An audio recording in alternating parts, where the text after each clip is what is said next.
Hi guys, today I am here at my clinic in Hobartville. Speak about everyone's gone home for the day, so I thought I would take the quick opportunity of an empty clinic to show you guys through. I don't know about you guys, but when I was a student, I was applying for jobs in private practices and I'd never seen inside a private practice, and I had no idea what it would even look like. So I thought I would show everybody today what mine looks like, and so you can feel a little bit more comfortable. So let's take a look. This is our reception when parents first come in. We've got our reception desk there, and then our space where our parents wait. And this personally is my favorite feature, is our mural that was done by a local artist in the area and quite unique to speech therapy. So this clinic we've been in since August last year, but Speak About has been practicing for the last 7 years, and before we moved into this, what you see now, it was an empty shell. So it was 3 takeaway shops that we converted into a speech pathology practice. And it was really cool because I got to basically work with empty walls and design the clinic of my dreams. So in having the clinic for the last 7 years, I started to realize what we needed, like high door handles, no PowerPoints, toys out of the way that children couldn't access. So I was able to put all of that into this clinic that we have now. So I want to show you all the little bits and pieces that make it such a great clinic for kids and for speech therapists. So this is what parents see, but I want to take you guys behind the scenes to the admin desk to show you sort of what it looks like. We've got 2 admins here at Speak About, and their roles are to provide help to the speech therapist in every area that they need it. So they look after taking the phone calls, they look after taking the payments, they look after all the clients on the diary, sending out confirmations, they deal with all the filing, all the paperwork, they do templates for the speech therapist. Everything that is not important for a speech therapist to be doing clinically, they do. So we've got 2 lovely admins here. And then if you come around here, this is more of the administration space. So we have everything electronic at the moment, and these are just our old files, which we're currently in the process of very ethically getting rid of. Once we get rid of all of these files, we're going to convert this into a really lovely student space with lots of desks and a bit of a study area if the girls want to get out of their rooms and work somewhere else. It's a really nice environment.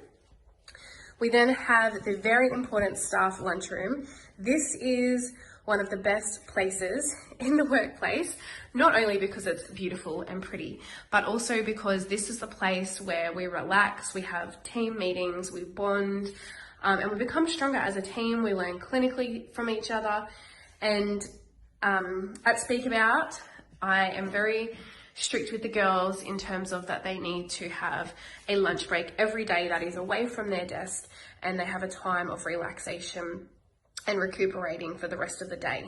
So this is just our lovely space in which we do that. Check out these palms. Aren't they just so relaxing? Don't you feel like you're at the beach? So a very important element of every team is communication. So we have our big board here. It is wiped out for the day because they're starting fresh next week. But we have, I thought this is important, like we have all of our emergency contacts, we have evacuation plans, we have risk management matrix from NDIS, we have emergency evacuation procedure, fire evacuation procedure, and then we also have here a bit about our culture and what we do. So above and below the line, this is a very important part of our team and what we do. We also then have here delegation of roles and team roles. So for new grads, it's really important that they don't feel lost and that they know exactly who to talk to, who to ask a question to, and who's appropriate to discuss certain things with. So we've broken it down into admin and speech therapist. And this just helps people feel like they have places to go if they have questions and never to feel lost. We also practice gratitude in our clinic, which is so important. Being thankful or expressing gratitude reduces your stress hormone by 23% just by doing one instance of gratitude. It makes you feel good, it makes you feel relaxed, it increases your motivation, and it also increases your ability to achieve your goals. So often as speech therapists, we can get very overtaken by stress and how many clients we're seeing and the goals that they need to be making and the progress, and often we forget to be grateful and look after ourselves. So this is just a really easy strategy that we implement as a team and that we do every week, and we do it in lots of different ways. So we do it online, we also do it in our team meetings, we get together and we talk about what we're grateful for, and we also talk about solution-orientated opportunities, which are how we turn problems into opportunities. So a really important part of any speech pathology practice and workplace. Also really important to me and the team that everybody feels appreciated. And so the way that you feel appreciated is different to the next person. So we get all of our employees to take a workplace ways of appreciation test, and it comes out with the top two ways that you like to receive appreciation. And so we've got words of affirmation, acts of service, tangible gifts, quality time. And we have this here for the whole team, and we have team names under each. And this is the way that we like to encourage each other specifically and make sure it counts and that the person really feels encouraged and appreciated. Also, another really important foundational part of our team is our values. So we sat down as a team and we said that this is what we want to do or be to make us a great team. So we are generous, organized, we like having fun, we value innovation and growth, we are very calm and centered, we love collaboration, we have a positive attitude, and honesty is high on our list of values. So we have it all broken down into all the different values within that, but as a team, this really helps us to function together as a cohesive unit, but it also helps us to be honest with each other, to care about each other, to think about each other, and then really work together to help our kids, but also have a great time at work and feel valued and feel like we're a part of something. And then this is the last back end of our clinic. So one of our offices for managers, this used to be my old office before I was on maternity leave and sort of working from home with Evie. And this is where we do our interviews. So if you have an interview with us, this is where you'll come. And also another space for the speechies to come and relax if it's not being used and if they want another environment to write their reports. On to the speechy rooms and the rest of the reception. We have client bathrooms in there. So we've got staff bathrooms and client bathrooms separate, super important. So this is then our hallway where the clients come. So we have designed this as a separate section so that it's broken into team, reception, and therapy down here. Everything is soundproofed in here, even special soundproofed flooring. So it's just really all contributes to helping the therapist not have distractions with their child or anything like that. So again, our mural, awesome. So we have an office. Now each office has been designed really intentionally, and that was the beauty of having an empty shell. So we have a soundproof wall here that we can open up and make into a group space if we would like to. We have purpose built-in wardrobes, which are huge. I don't know if you can see how huge that is. We found that having cupboards didn't cut it because we had kids that would crawl up the cupboards and potentially try and like pull the cupboard down on top of themselves or pull games out. This way we're in full control of our games, and then we can open it up. And then the girls are in storage heaven for all of their resources and toys.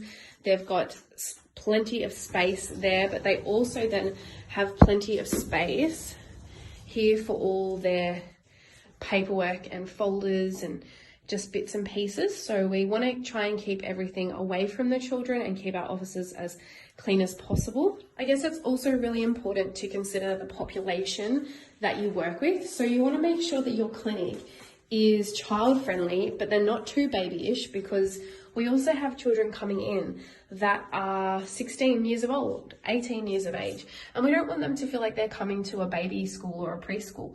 So we're trying to make the clinic mature, but also make it appealing to children, but also make it appealing to the parents. And my goal as a speech therapist and an owner was to have the parents come in and feel really relaxed after they've left, because they know that their child's gotten the help that they needed, but also they, have been able to just reset, and they haven't been in charge of their child for 30 minutes, and they've just been able to catch up on whatever they need to do and just refocus to take their child again and continue going on about their day. So I said I would show you the clinic.